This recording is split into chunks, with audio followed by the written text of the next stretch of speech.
Hello and welcome to Craft with Sarah and day 13 of the Christmas Craft Countdown, where I'm sharing 20 brand new Cricut paper crafts, all with a lovely Christmas theme over 20 days. Today's project is a little bit hard to see on camera, but it is a 3-dimensional, stand-up, star-shaped frame with a nativity scene inside. I've cut this all from white and I've got some fairy lights hidden in the back which are shining through. It's really hard to show on my camera screen. If I turn my light out, it's a little better, but in real life that light is shining through all the layers of the card, giving a wonderful shadowing effect to see all of the details through as you look down the tunnel towards the back of the frame. But if the all-white style isn't your personal preference, you can also make a coloured version instead. This time I've got my box all in gold, and then I cut the nativity scene from different shades of blue and then a black at the very front to give a gradient or ombre effect as you look down and see that scene inside. First, in this video, I'll show you how to make the white version with the lights inside, and then I'll show you how you can recolor it to make one that looks a little bit more like this. Let's get started. The files for this project are free for the next 24 hours. Here's how to download them. Register a free ticket for the Christmas Craft Countdown at craftwithsarah.com/Christmas24. After registering, you'll get an email which contains a link to the schedule page for the countdown. Visit the schedule page to find and download today's files. Each download is only available for free for 24 hours after it goes live. If you've missed some, check out the Instant Access Bundle at craftwithsarah.com/Christmas24 bundle, which gives immediate and ongoing access to all of the files from the Christmas Craft Countdown, plus lots of extra bonus designs. The download comes in a zip folder. You need to unzip this before uploading the SVG files into Cricut Design Space. Before we jump into the main Design Space tutorial, I just want to make you aware of something that you might notice when you're uploading the file, because it can sometimes look a little bit broken, even though it's not. Alright, so I've gone to upload and I'm going to drag the SVG in and it will probably load in like this. And you might be thinking, what is all of that going on? It does look strange. And the reason for this is that there are lots of white shapes here underneath all of the green. And then the green is showing what we will format into score lines. But the reason you can't see any of the nativity pieces underneath is because I've made them a slight off-white to make them easier to see on the screen when we're working with the file. But by coincidence, that's actually kind of the same off-white or light grey that Design Space uses in this box behind the design. So if you're uploading it, it looks a bit broken and weird. It's fine. Just press continue. And then you can see a little bit on this screen that you can now see the pictures slightly in between them, but it's still a little tricky. But after you click upload and it puts the file on the canvas, now you can see all of those pictures are exactly where they should be. This is what the file looks like when it's loaded into Cricut Design Space. If you're not sure how to get to this point, check out the schedule page for the Christmas Craft Countdown and then look in the Foundation Learning section near the top of the page. In there is a link to a separate tutorial on how to upload SVGs into Cricut Design Space. Now there's one thing I really have to draw your attention to, and it is incredibly important. As of around mid-October, Design Space has had a change to it, which means now whenever you load a large SVG into Design Space, it's automatically resizing it to 12 inches tall. Now that is a problem for this design, because if you were to try and cut this out now, you are going to end up with a very, very, very, very small shadow box, and it is not going to be able to cut. It will not put together, and you definitely won't be able to fit any lights inside. So what you have to do first is resize it. I have added a pink box on the top left of the design that has the size in. It's a little hard to see because it has been resized so small. So I'm going to zoom in so you can see. It says resize to 26 inches wide and 36 inches tall, then delete this pink rectangle. That was the clearest I could think to make it so that the size is there really obvious and you know how to change it. I really hope that Cricut undoes the change where it's automatically resizing. So maybe by the time you're watching this, it won't have come in really small, but just in case, here's how to fix it. Click the design, make sure your padlock icon above the width and the height boxes is closed, and then in the width you can type in 26 and push enter on your keyboard, and then the height should change to 36 inches, and this is now the correct size. Then click the design, ungroup it by pressing the ungroup button at the top of the layers panel, click onto the pink rectangle layer, or you can just click it over here, and delete it by pressing the trash can icon. We don't need that anymore. We don't want to accidentally cut that out by mistake. Now, if I zoom out again, so this is 100% now, you can see everything is looking a much better size. You can click one of the stars to see the final size that the frame will end up at. It's just over 8 inches wide and about 7 3/4 inches tall. Much better. Before this is ready to cut, you'll need to format the score lines. So to do that, I'll zoom out a little so you can see better. And there are score lines on all of these pieces here. You've got the 6 bits that go inside the frame, and also the bits which will go and make the edges. The only 2 pieces that don't have score lines are these 2 stars. Alright, so I'm going to click on one of these little tab pieces. You see it's highlighted in my layers panel.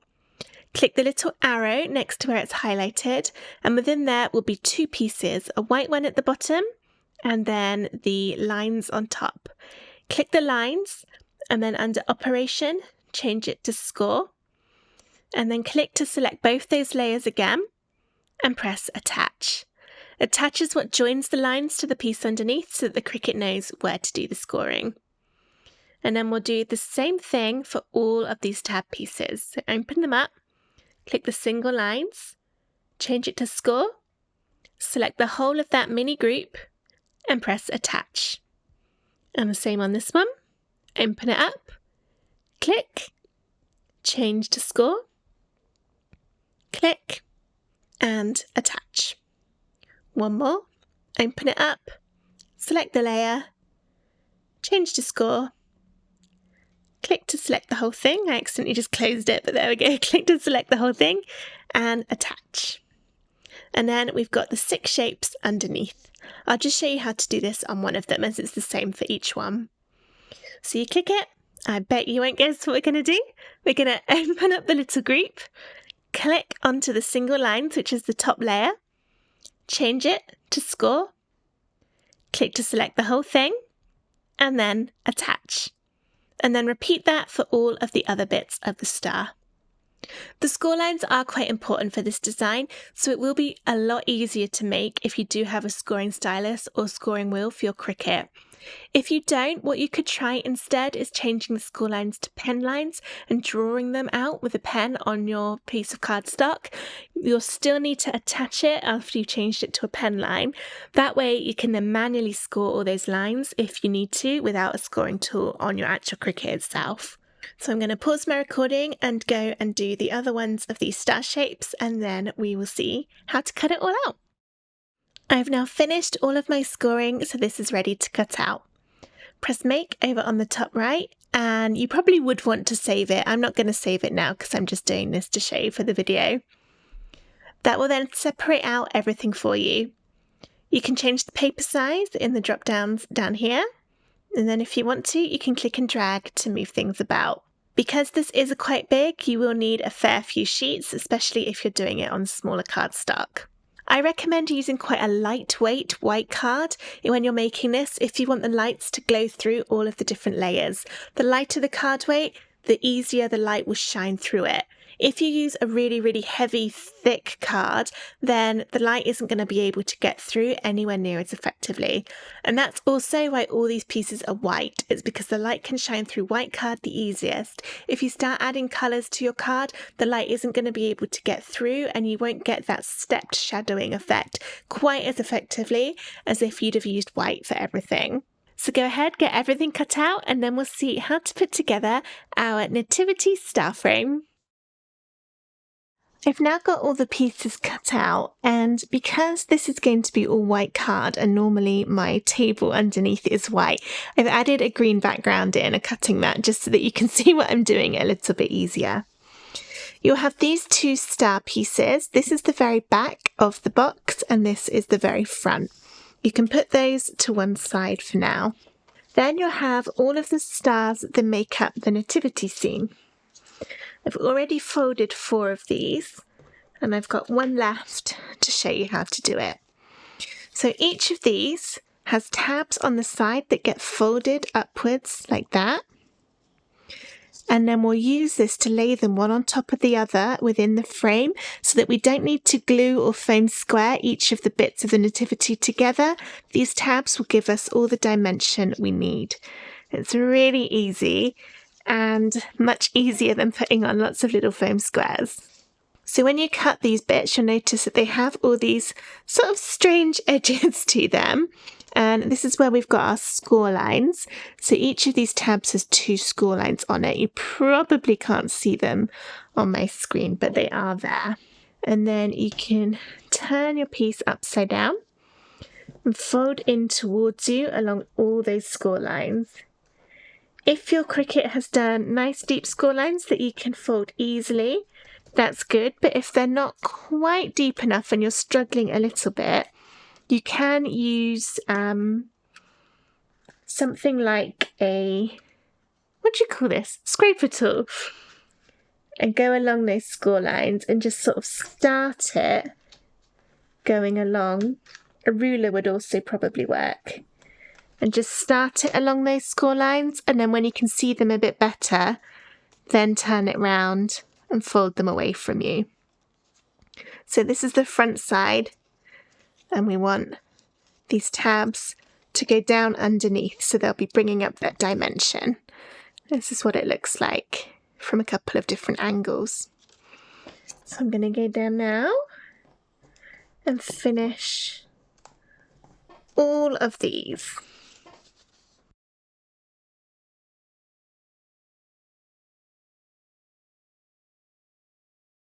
Once they're all folded in, just bring them round and they'll sort of overlap a little bit on the points to hold each other vaguely in place, but it doesn't matter too much. And this is what we've ended up with. And this is it from the front. Go ahead and do the same for all of your nativity pieces that have those tabs on the side. Next, we'll build up our star box.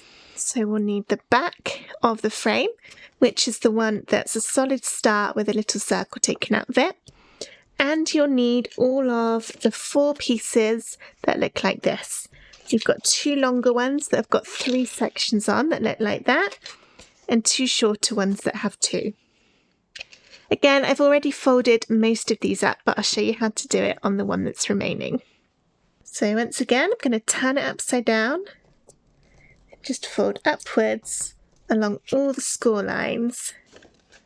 When we actually put this together, some of the folds will go the other way, so it doesn't really matter which way round you do it.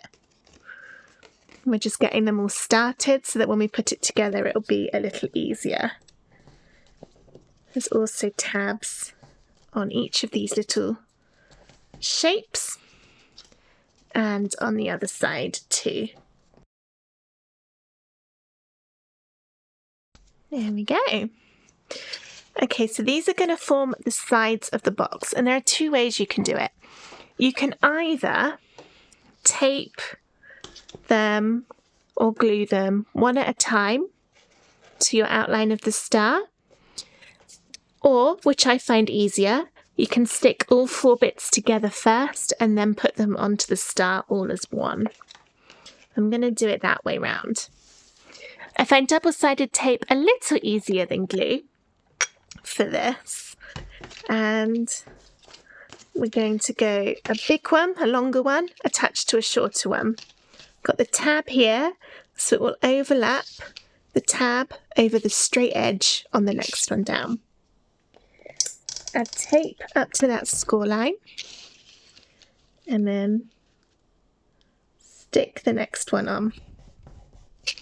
And we'll keep doing this to build a big caterpillar shape. I've gone over the score line a little bit with my tape there, so I'm just going to try and move that. If it goes over the score line, then you might be able to see it once the shadow box is done. You'd be able to see it on the outside, which we don't want. Just tidy that up. And then stick the next one along there. And then one more. I'll try and be a bit neater this time. So if I do it this way, I can see a bit better. The perils of being left-handed. There we go. Okay. Right, last one. Now all this is together in a very long strip. Bring in the base. The hole should be on your bottom right, down here. This is what we'll be threading the lights through so that we can secure it on the back. And now I'm going to run down with my tape down each side of my star, being quite careful to be as close to the edge as I can. If any of my tape goes over the edge, I'll fold it back on itself in a moment.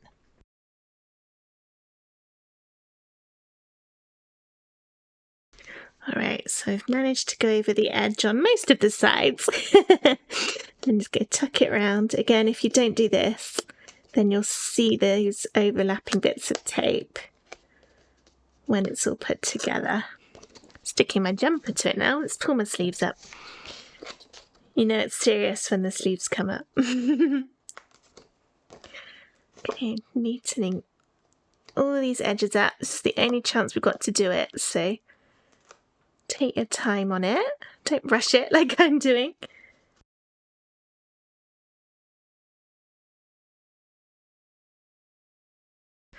Right, that's all that done.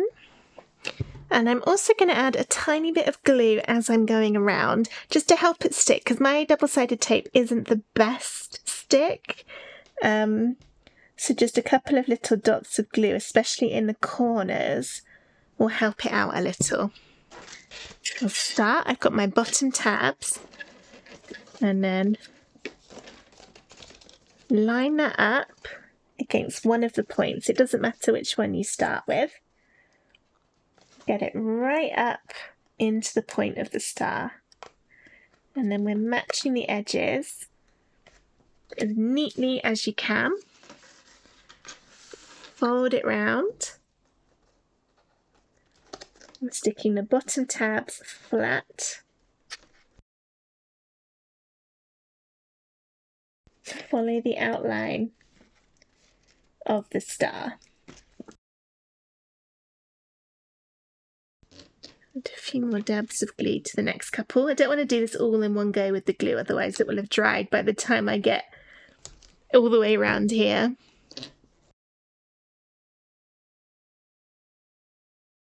I find it easiest to kind of do each point, both of the sides at the same time. Just a little bit easier to match it up. It's okay if there's a little overlap, so you can see I've got slightly a little bit coming off, but that is okay. Just prepping that next point by folding them the right way round. And now I add a little more glue. Match up the lines.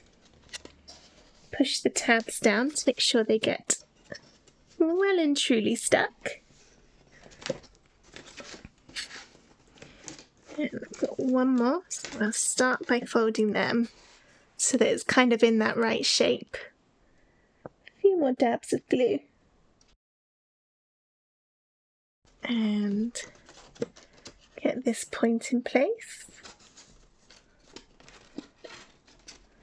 It gets a little trickier the closer you get to the end. It's perfectly fine to keep moving it round in front of you. Get the best angle for you. Okay. And now one... Oh, no, that one's come off a bit.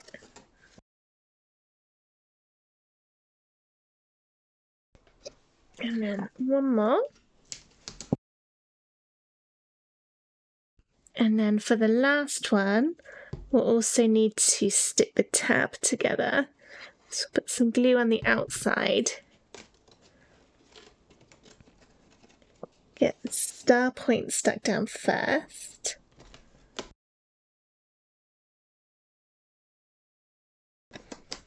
Then got the tab left, which needs to go to the back of this one to join them all up together.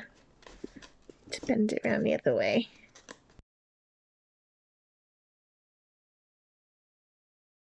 And that's the main bit, the hardest bit, done.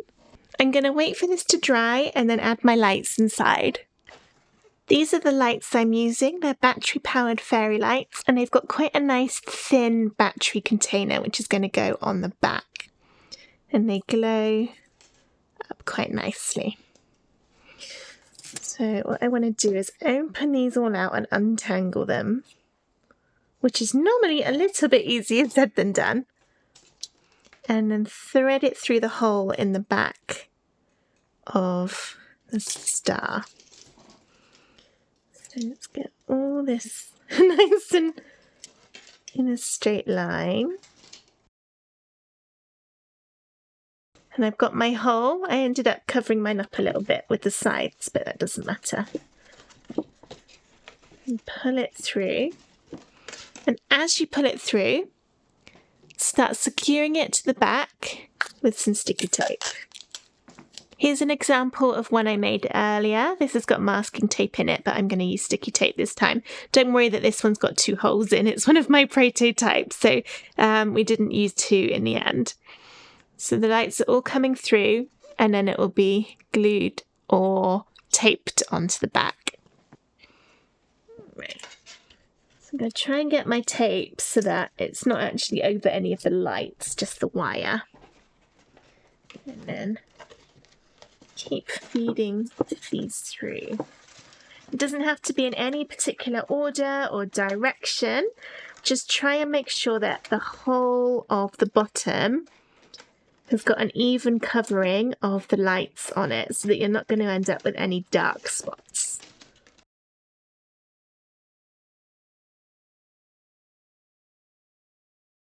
Alright, so I'm going to keep threading this through and sticking down with tape until I've got just the wire left at the end. Here's what it looks like with all of the lights inside. I've turned them on just so I could make sure I didn't have any big bits without any lights in it. If you feel like you'd prefer more glow, then you can add a second set of lights in there as well, and that would help you just get more lights into some of these bits where there aren't any. You can use the same hole to pull through another set if you want to. Now those are in there, we can add the layers to the inside. Open up all the tabs along the top of the box so that they're facing upwards, and we'll start with this piece, which is the solid star shape with a couple of little stars taken out. And it is really just as simple as placing it in and making sure it sits flat. This works much easier if you've taken the time with your lights to make sure they're sat really flush against the back of your shadow box without any real sticky outy bits that might dislodge everything else. On top of that is this piece, and again, no glue, just slots in there and stays in place. Then we've got the Nativity Mary and Joseph scene, and that. Next is one of the wise men on a camel with the palm tree and a shepherd on the right hand side. Then there's another wise man and a lamb over on the right. And then finally, the third wise man on the top. And you might have to squidge this last one in a little bit to get it to fit, but it will go in there nicely.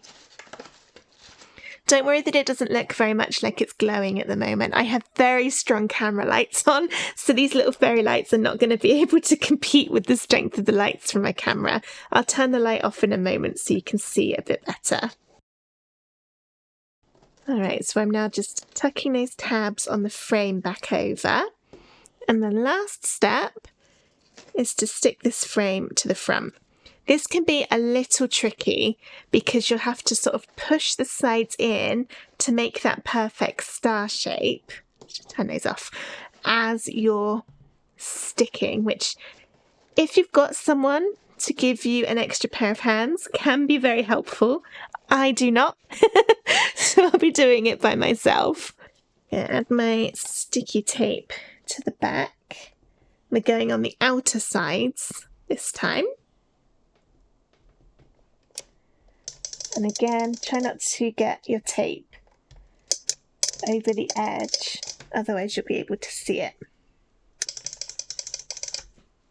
I'm very messy with my tape. I cannot get a straight line and it probably will end up going over the sides in some places.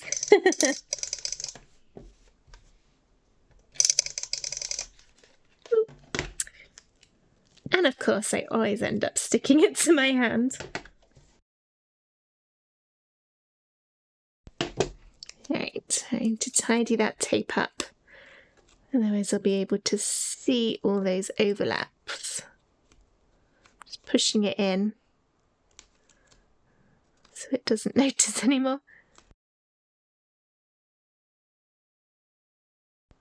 Alright, so I also want to add a bit of glue so it does stay stuck a bit better than just with the tape. And I'll put this on my tabs. Try and get them all done at once and work quickly. I might have to re-glue some of these though if I'm not as quick as I think I'm going to be. Right. So you want to pinch one of the corners to get it as star-shaped as you can. And then line this up. Get one down. You can see as I'm dropping it down, it's not going to line up at the moment and fit over everything because I need to keep pinching these sides in to get that star shape. It's helpful if you've got one person to pinch and one to stick.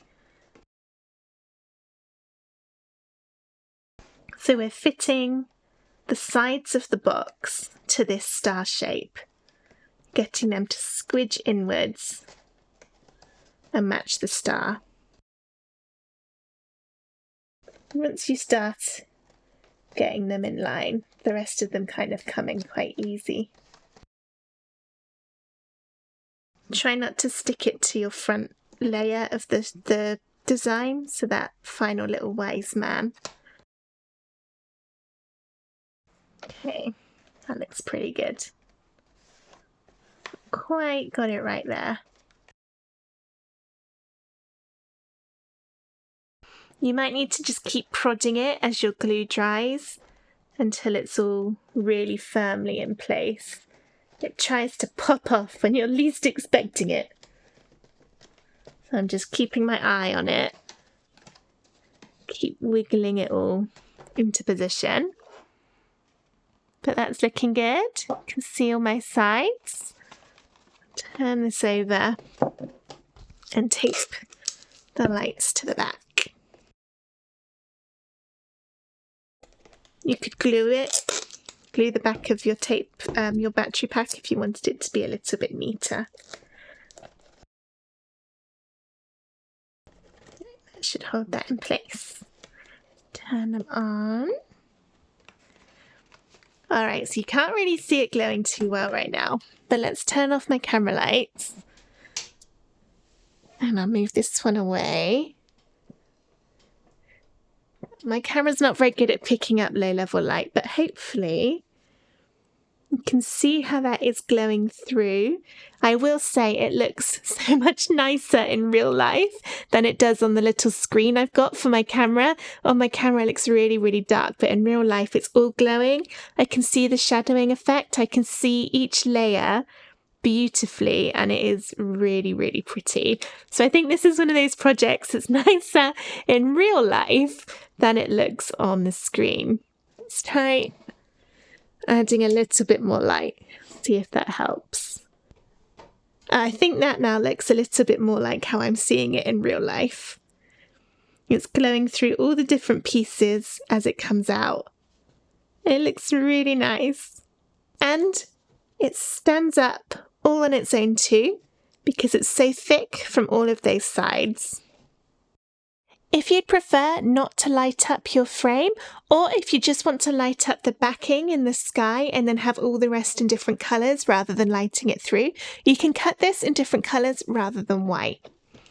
So here's one I have already made.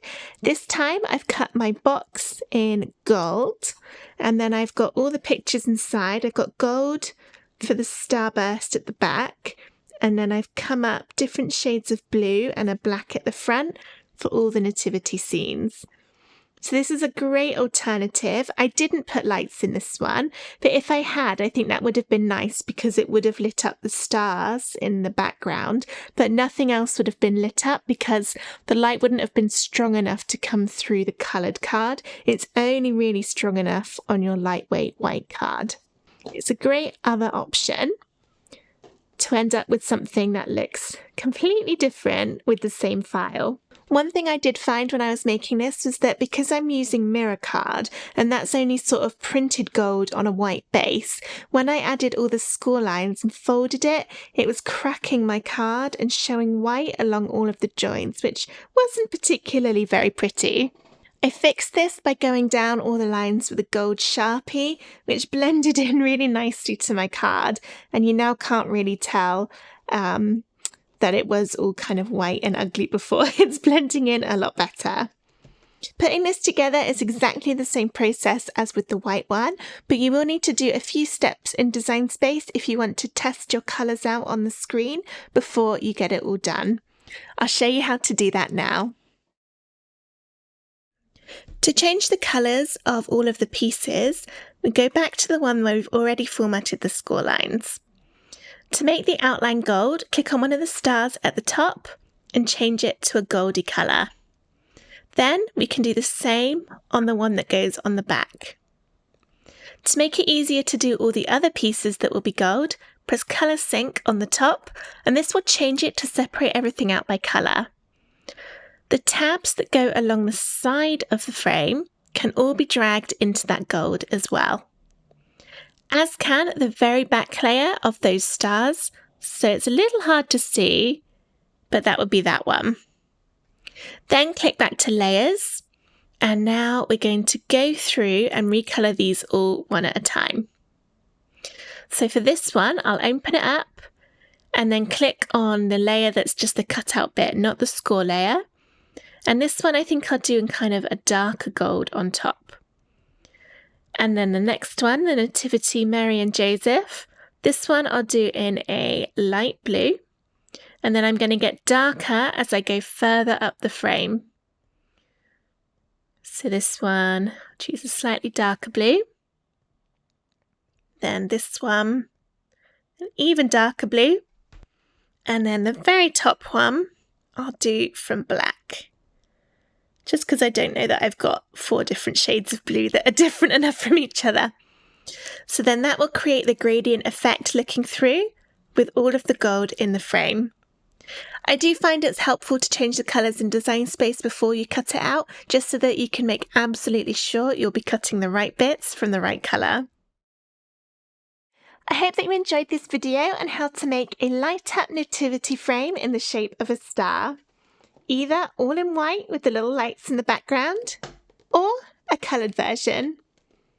If you did enjoy this project, please give the video a thumbs up and subscribe to my YouTube channel for loads more Cricut crafts and Christmas fun. I hope to see you tomorrow for day 14 of the Christmas Craft Countdown, but for now, thank you so much for watching. Bye!